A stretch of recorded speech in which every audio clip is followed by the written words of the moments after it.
Hi, I'm Andrew Wasson. Thanks for joining me for my weekly guitar blog. It's November 8th, 2015, and this week we're going to do a lesson on how to play jazz guitar. Now, this week's question was sent in from Aaron. He's out in Wayne, New Jersey, and he wrote in with this email. I listen to a ton of jazz, but playing it is a whole different story for me. I hear notes that aren't in the scale, and I'm fascinated by what I'd call the jazz sound. Whenever I try to play jazz, it just sounds like chromatic nonsense. I was wondering if you could explain how to properly use basic jazz concepts like chromatics and arpeggios for someone with a foot in the door of the jazz world. From Aaron in Wayne, New Jersey, USA.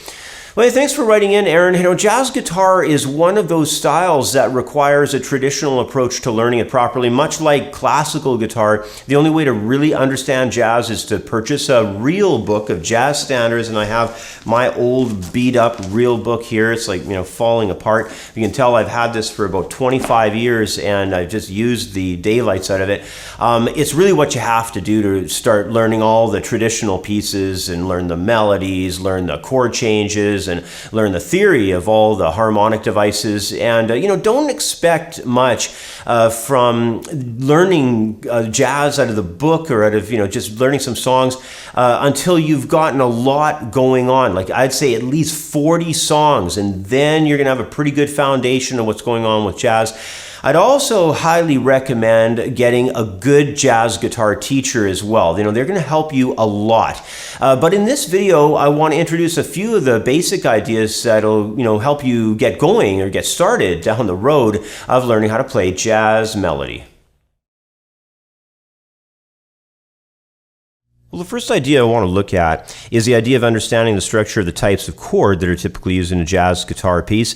And these are going to include chords like the major 7, minor 7, dominant 7 chords, minor 7 flat 5 chords. And this group are basically the foundation of what we call 7th chord harmony, sometimes also loosely referred to as jazz harmony. But, down the road there's going to be other ideas happening with these chords. We'll put on, 9th extensions onto them, 11ths, you might find 13ths on these chords, We'll also encounter some altered chords along the way. You'll have those diminished and augmented 2nd and 5th degrees. So you could have, like a sharp 9 or a flat 9. You could have a sharp 5 or a flat 5 chord. So these are all chords found in jazz harmony. You got to learn them. There's tons of them to go through on the neck. It takes some time, and you have to really practice a lot because there's a lot of chord fingerings to get a handle on. But no matter what kind of chord that you're using, the main idea is to just go from playing in some kind of a random, almost senseless jazz way if you have no experience, into a more focused jazz sounding way of playing. So, in my first example, what I'm going to do is going to be kind of tied into the second example as well. I want to start with a melody line just covering an E flat major 7 chord, and the melody is just going to sound slightly jazzy. It's going to have a swing feel and all that, but it's just going to target some chord tones out of that E flat major 7, mainly arpeggio concepts, trying to find those target tones within the chord. And it's really just nothing much more that we're going to be using than an E flat major scale. And the idea of the lick is going to sound like this here. So it's a really straightforward lick idea. I have that E flat major 7 chord in the loop pedal, so I'm going to play that E flat chord, give you a chance to hear how this line sounds over the track. So here we go.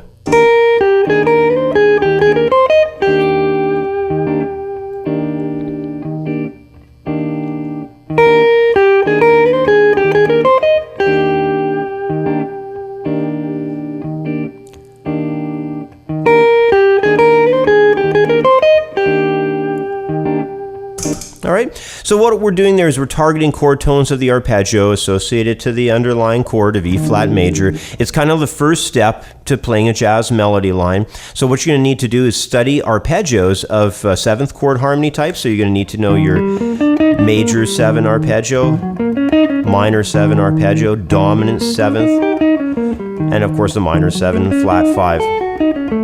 So you'll need to learn all those arpeggios and learn how to apply into the chord of the moment that's happening for your piece. And it's going to be a little bit of work, but once you have it down, you can kind of move along to the next layer of ideas, which is adding chromatic lines in. So let's take a brief break, and we'll come right back and start applying chromatic ideas.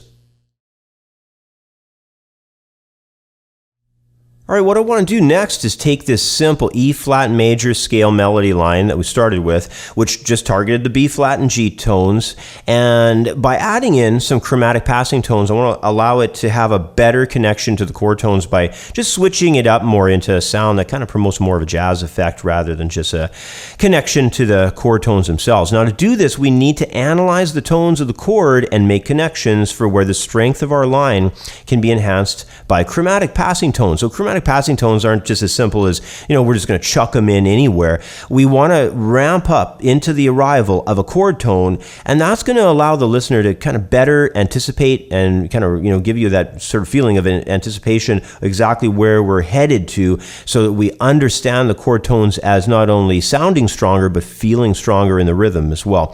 So since our chord is E flat major 7, and its chord tones are E flat, G natural, B flat, and D natural, we can target those tones with chromatic ideas to produce a nice jazzy sounding effect. So the line I came up with for over top of that E flat major 7 chord goes like this.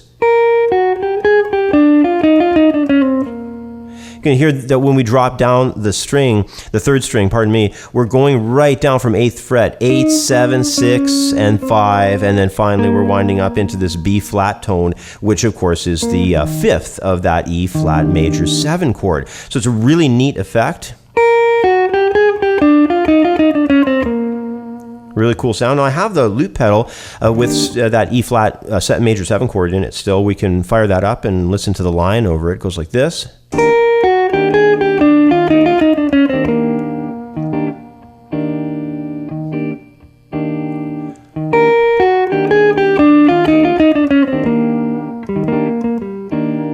All right.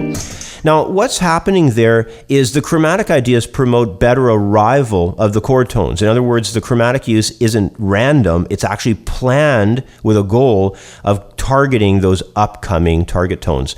So think of that a lot more when you're building your lines and you're trying to make them jazzy. Of course, you need that swing feel there. You need some of those triplets once in a while. Have to have that bit of a shuffle feel with all the eighth notes.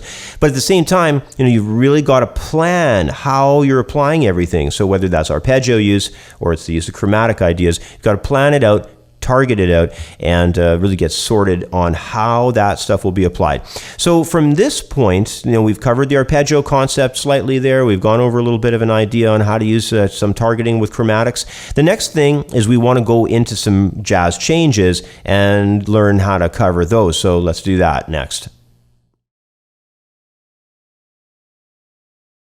Well, in my final example, I wanted to look at how the principles we've covered here so far can slowly start to expand out and work with other situations in the jazz context where, more and more chords are basically going to show up like a typical jazz tune. And in a typical jazz song, we're going to commonly have all kinds of chords in there. We'll have diminished, augmented, we'll have the major 7, minor 7, dominant 7s. But, don't let all those, complicated sounding names and shapes and fingerings get you bogged down. The exact same ideas that we just went through in establishing, chord tones, targeting notes with chromatics, arpeggios, all that stuff's going to still apply. It just means that with each new chord, you're going to have to take a moment and you're going to have to study the chord tones. You're going to have to plan appropriate strategies and then develop targeted lines using the arpeggio and chromatic approach.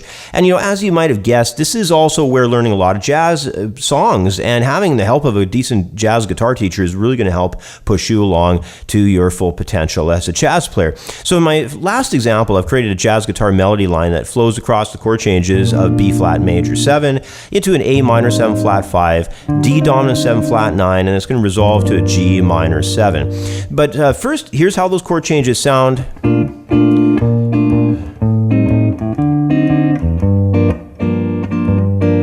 So that's them there. And then I have the melody line that covers them. It sounds like this.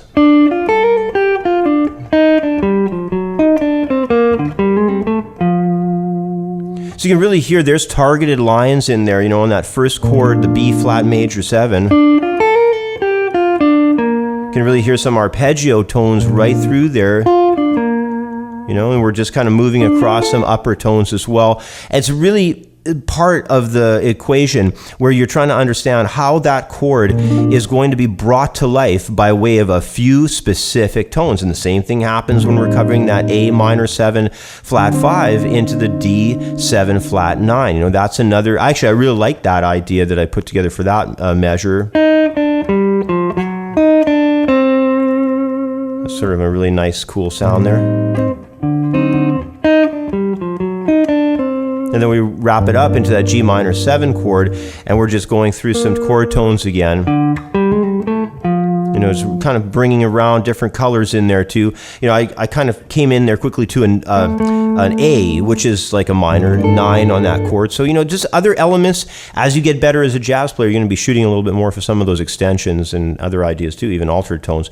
But I have these changes in the loop pedal. So I'm going to fire that loop pedal up, and I'm going to play the melody over top of that. So let's get to that.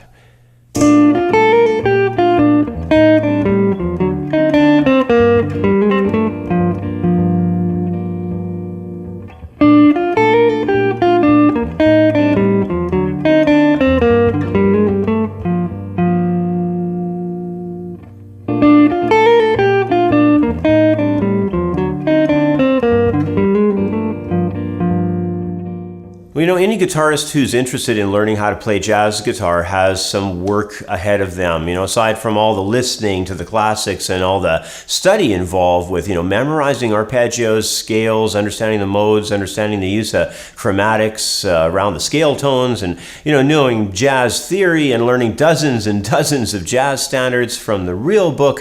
You know, you're going to be spending a long time working to achieve your own personalized jazz sound on guitar. And, you know, this is why I keep stressing the importance of finding a good jazz guitar instructor. You know, if you can spend a couple of years with a person like that, you know, just meet with them every week, someone who will introduce you to the different ways of phrasing, the different songs with jazz ideas that pertain to specifically where your jazz playing skills are at, you know, you're going to have a very good time learning jazz. If you try and do it on your own, it's going to be pretty difficult. You know, jazz guitar is a complicated style, and the teacher that you pick and that you have work with you through the learning process is going to be a big part of helping you achieve all your goals with this. Anyhow, that's about all the time that I have for today. As always, I want to say thanks for watching. Please subscribe, and if possible, consider a small donation to help fund the guitar lessons project I'm running here. Every little bit helps. Otherwise, have yourself a really great week, and I'll catch up with you next time. Bye for now. I'd like to take a moment to mention another guitar video lesson project I've started. It's a unique guitar lesson approach that I'm doing online, and it's not like anything I've done before. Best of all, it's 100% free. I've called this approach Guitar Micro Lessons, and they're a great way to learn a few new licks or riffs or chord shapes each week. Now, these guitar micro lessons are quick and easy to learn from. They're very short, with each lesson running between only 1.5 minutes to 2 minutes in length. They're published to YouTube from Monday to Thursday on my other Guitar Blog Update YouTube channel, and you can either subscribe to that channel to guarantee getting each new episode, or just visit the channel whenever it's convenient for you and check out the new micro lessons in the playlist on the Guitar Blog Update channel's homepage.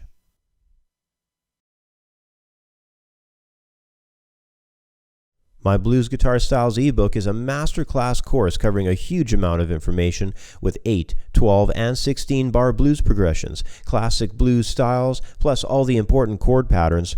There's over 50 pages of information, including sections on blues techniques like slide, alternate tuning, and bending.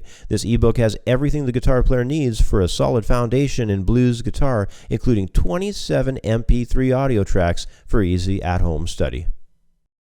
Blues Guitar Styles is available for instant download in the View Our Products area at creativeguitarstudio.com.